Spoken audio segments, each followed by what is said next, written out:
estamos de volta ao nosso Tira Dúvidas, que conta agora com a participação dos professores de matemática, o Gustavo Bonfim e o Alexandre Duarte. Lembrando que você pode fazer a sua pergunta pelo telefone fixo ou enviando uma mensagem para o nosso WhatsApp, nos números que estão aparecendo na sua tela. Enquanto você envia mais dúvidas para a gente, vamos relembrar as aulas do professor Gustavo.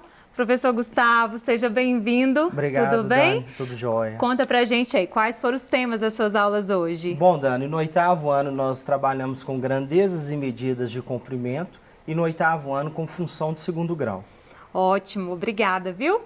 Agora que já relembramos as aulas do professor Gustavo, vamos voltar para as nossas perguntas? Vamos lá?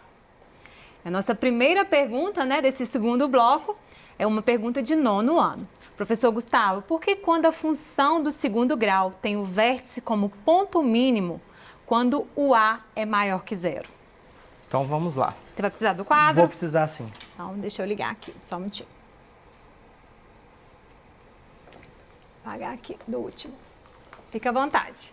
Bom, Dani, ele perguntou por que quando o A é maior que 0, ela tem um ponto mínimo, perfeito? Isso. Pessoal, vamos lá.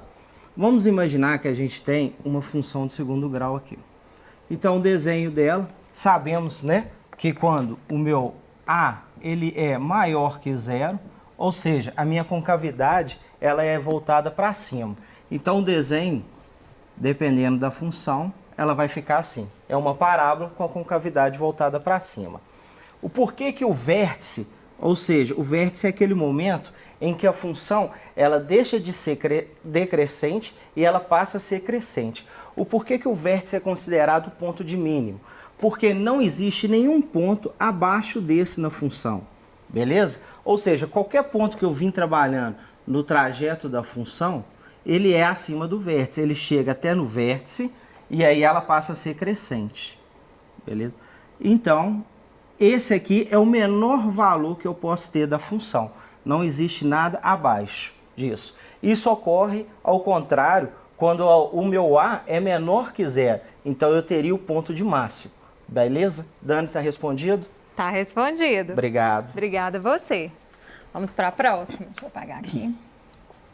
Nossa próxima dúvida agora é uma dúvida de 3º ano. Para o professor Alexandre. Se a esfera é um sólido sem ponta, então por que na fórmula do seu volume aparece o número 3 no denominador?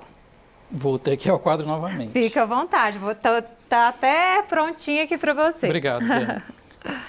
Bom, por que a pessoa perguntou isso provavelmente? Porque a gente viu o seguinte, a gente viu que quando a gente tem um sólido com base, então eu vou pegar um prisma aqui, e sem ponta, o que acontece? Ou então quando a gente tem um cilindro que também é com base e sem ponta, ou seja, ambos têm duas bases, qual que é o volume? O volume é a área da base vezes a altura. E a gente viu que quando o sólido ele tem base, mas tem ponta, então, por exemplo, estou fazendo aqui uma pirâmide, ok? Ou então você pode pensar também num cone.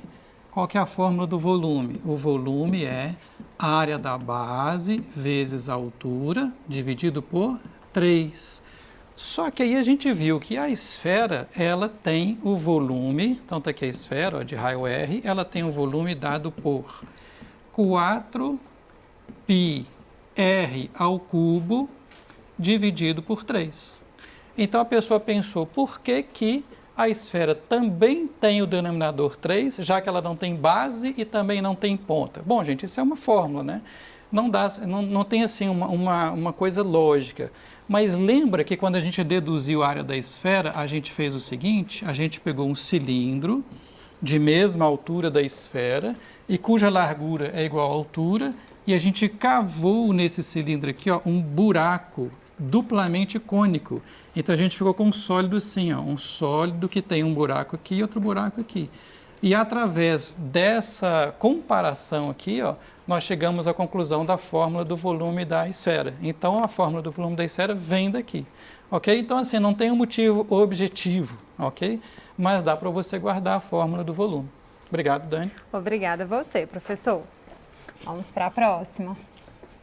Nossa próxima pergunta que chegou aqui para a gente é do Luiz Fernando Ayala, do Colégio Martins Pena, ele é estudante não colocou aqui, mas eu acho que ele é do 7º ano, porque o Luiz Fernando sempre participa aqui com a gente.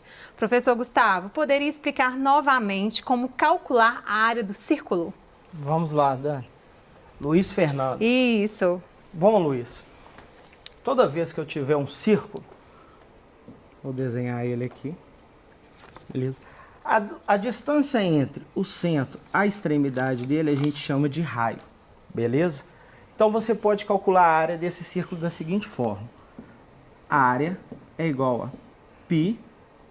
πr2, ou seja, o valor de π que multiplica o raio elevado ao quadrado. Bacana? Muitos exercícios, Luiz, para facilitar a conta, vai pedir o seguinte. Use o π igual a 3. Por quê? O valor de π, ele é 3,1415 e aí vai infinitos números aí. Então, para facilitar, sempre eles pedem para usar como 3. Então, vamos imaginar que esse raio tivesse uma medida de 2, por exemplo. Então, como que você iria calcular? A área é 3 que multiplica 2 ao quadrado. Então, eu posso falar que essa área é 3 vezes 2 ao quadrado, 4. Então, eu posso falar que essa área equivale a 12 centímetros quadrados. Beleza, Luiz? Isso se a minha unidade for centímetro. Tranquilo? Obrigado, Dani. Obrigada, professor. Se quiser, antes de você sentar, a próxima dúvida também é para você, uma dúvida de 9º ano. Uma função do segundo grau pode ser crescente ou decrescente? Bom, Dani, vamos lá, vou usar o quadro aqui novamente. Pessoal, essa pergunta é um pouco complexa. Por quê? Existe a palavra ou. Então, quando ele fala se essa função pode ser crescente ou decrescente, existe esse perigo aí. Toda função de segundo grau, ela é uma parábola. Automaticamente, ela vai ter o momento dela, que ela é decrescente, ela vai passar pelo vértice e aí ela passa a ser crescente. Independente se essa parábola é concavidade para cima ou para baixo. Né? Quando eu tenho a concavidade para baixo, ela inicia-se crescente, passa pelo vértice, ela vira decrescente. Então, o correto é a gente dizer que toda função do segundo grau, ela tem um momento que ela é crescente e decrescente. Beleza? Ok, Obrigado, ok. Dani. Obrigada a você. A nossa próxima dúvida agora é o professor Alexandre. É uma dúvida de 3º ano. Professor Alexandre, como usar a fórmula do volume da esfera? Dê algum exemplo com números. Significa que vamos escrever novamente. Deixa eu Dani. apagar aqui para você. Vamos dar um exemplo com Fica números. à vontade. Bom, a pergunta anterior foi justamente sobre a fórmula do volume da esfera, né? Que é essa aqui, né? O volume é... Você pode colocar assim, ó, 4πr ao cubo sobre 3. Ou alguns autores, alguns professores preferem colocar essa fração na frente assim, ó, 4/3 de πr ao cubo, o que dá na mesma. Então eu vou fazer parecido com o professor Gustavo. Olha que interessante, né? Eu falei de área da esfera, ele falou de área do círculo. E agora uma pergunta de volume da esfera. Vou fazer como ele. Eu vou desenhar uma esfera e nós vamos supor um raio aqui. Né? Então, vamos supor que esse raio seja... Vou te copiar, Gustavo, ó, 2 centímetros. Ok? Qual seria o volume dessa esfera? Ou seja, se você for encher isso aqui de água, quanto vai caber? É só você substituir na fórmula. Vai ficar assim, ó. 4/3 e ainda vou fazer outra coisa, né? Às vezes, como o professor Gustavo disse, é comum você aproximar o π por 3. Então, vamos fazer isso? Por quê? Vai ficar assim, ó, 4/3, o π vai ser 3, então eu posso cortar aqui, ó, e o raio vai ficar 2 elevado ao cubo.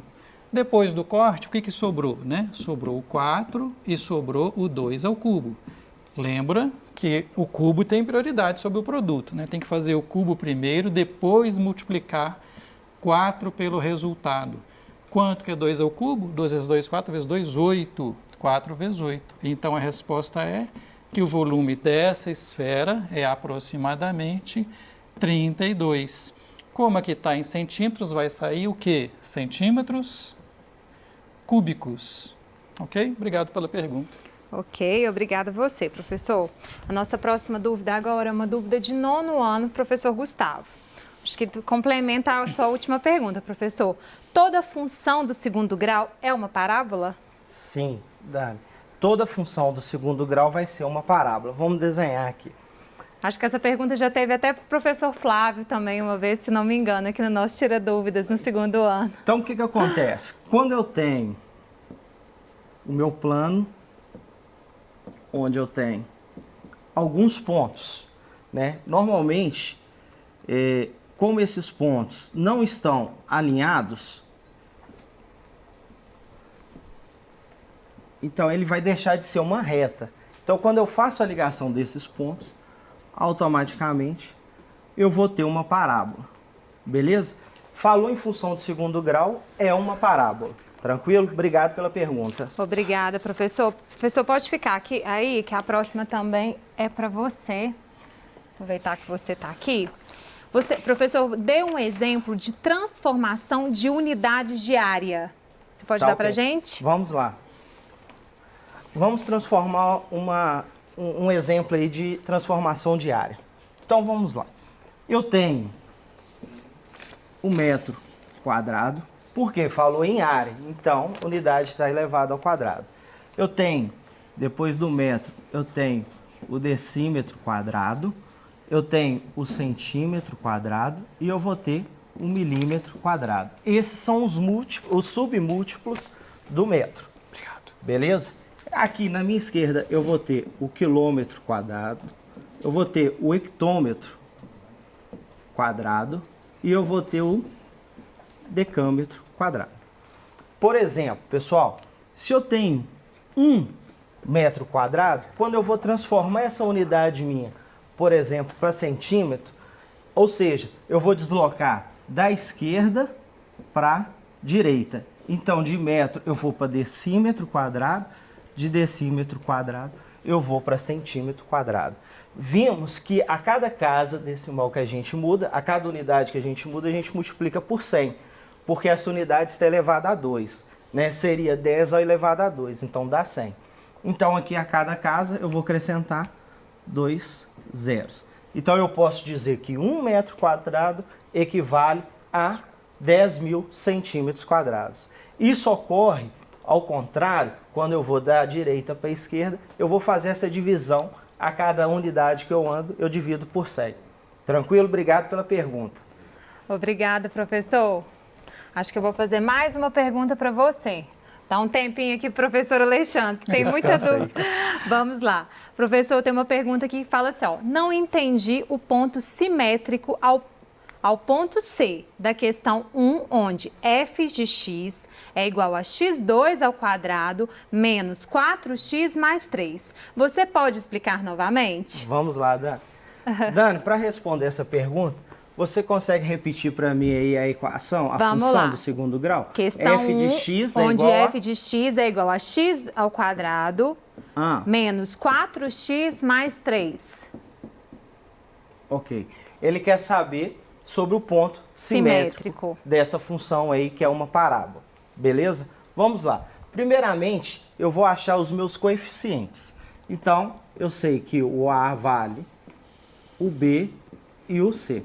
O meu A aqui é o número que vai estar acompanhando o primeiro termo ao quadrado, então ele vale 1. Professor, eu não estou vendo ele aqui. Isso, por isso que você não está vendo, porque 1 vezes x ao quadrado é x ao quadrado. O meu B vale menos 4 e o meu C vale 3. Olhando esses coeficientes aqui, eu já posso dizer que essa parábola ela tem a concavidade voltada para cima. Eu posso falar que ela passa pelo ponto 3 e também que ela corta o eixo Y quando ela é decrescente. Mas para mim desenhar e explicar o ponto simétrico para você, eu tenho que achar os valores das raízes e o vértice dessa parábola. Para me achar os valores dessa raiz, eu vou fazer o valor de delta. Então, delta é igual a B2 menos 4A que multiplica C. Então, eu posso falar que delta é o valor do meu B é menos 4. Muita atenção quanto a esse sinal. Então, ele eleva todo o número menos 4 que multiplica o 1 e multiplica o 3. Então eu posso falar que delta é menos 4 ao quadrado dá 16. 4 vezes 1 vezes 3, menos 12. Então aqui eu cheguei que delta vale 4. Achei o valor de delta, beleza. Vamos achar as raízes. Então posso falar que a raiz é menos b, mais ou menos raiz de delta, sobre 2a. Então substituindo, bastante atenção quanto ao sinal, vai ficar menos 4, mais ou menos raiz de 4, sobre 2 que multiplica 1. Beleza? Então vamos fazer agora o x'. Eu vou usar com o sinal de menos. Menos com menos, mais. Raiz quadrada de 4 é 2. Então vou fazer 4 menos 2 sobre 2. X', 4 menos 2 é 2. 2 sobre 2, 1.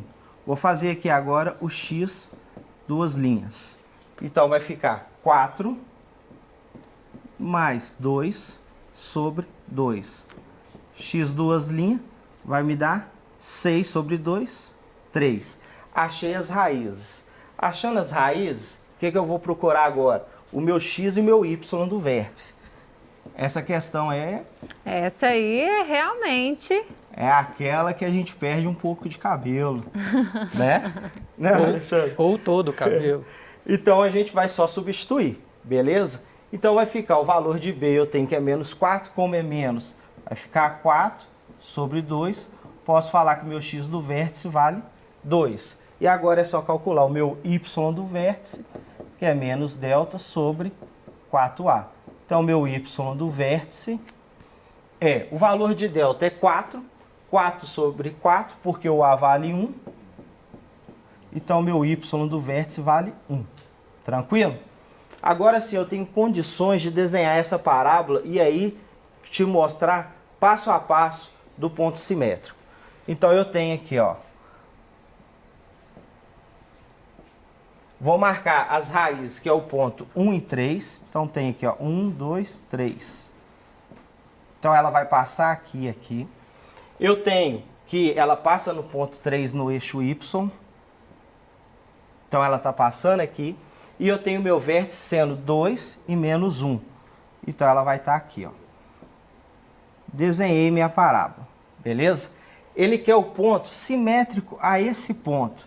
Se ele é simétrico, ou seja, eu tenho que pegar o vértice, eu vou passar um eixo de simetria, esse eixo está em cima do vértice, e ele vai ter essa mesma distância. Então se aqui eu andei 1 e 2, então aqui eu também vou andar 1 e 2. E a altura é a mesma. Então eu posso dizer que o meu ponto simétrico equivale ao ponto 4 e 3. Beleza? Tamo aí respondido aí. Obrigado, Dani. Obrigado pela pergunta. Obrigada, professor. Eu não perco cabelo com essa aqui não, mas alguns branquinhos com certeza eu ganho, viu? Você pode ter certeza. Vamos para a próxima. A nossa próxima dúvida é uma dúvida de terceiro ano. Professor Alexandre, uma pessoa tem a quantidade de tinta exata para pintar a superfície de uma esfera de raio de 2 metros. Quantos círculos de mesmo raio ela poderia pintar com essa tinta? Opa, vamos ao quadro novamente. Fica à vontade. Olha, aí misturou a geometria, né, plana com a geometria espacial, mas a pergunta é bem legal. Então vamos lá. Falou que você tem lá uma esfera de 2 metros de raio, né, por algum motivo, você tem daquelas bolas enormes, sei lá, de fazer pilates, né? Então tá aqui, ó, 2 metros. E você quer usar essa tinta para pintar círculos por algum motivo. Você desistiu de pintar isso aqui. Então vamos calcular a área. Nós vimos que a área é π vezes o raio ao quadrado. Então, para não confundir, eu vou colocar assim, ó, a área da esfera. Então a área da esfera vai ser π vezes, o raio é 2, não é? 2 ao quadrado. Então a área da esfera vai ficar, gente, 2 ao quadrado, 4. Para ficar mais confortável, eu vou colocar o 4 na frente, tá? 4π o quê? Se aqui está em metros, a área sai em metros quadrados.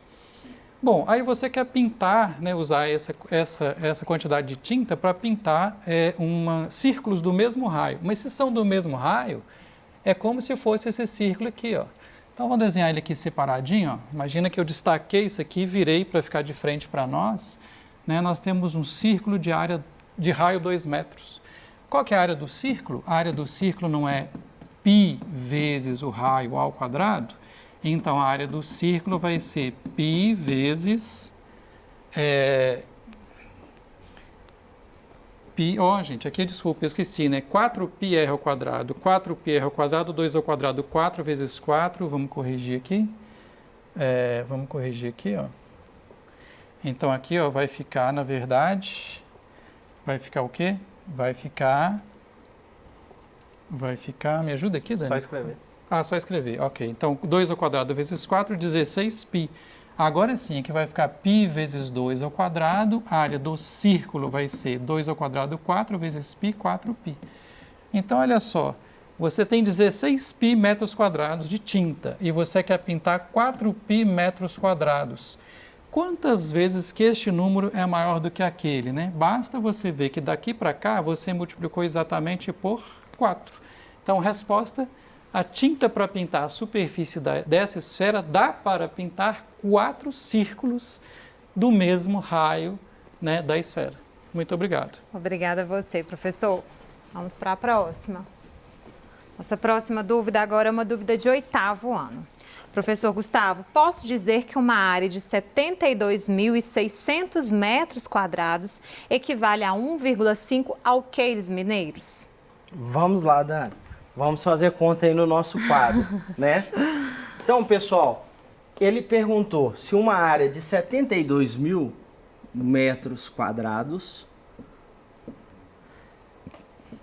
72.600. 72.600 Isso. metros quadrados, se isso equivale a 1,5 alqueires mineiro.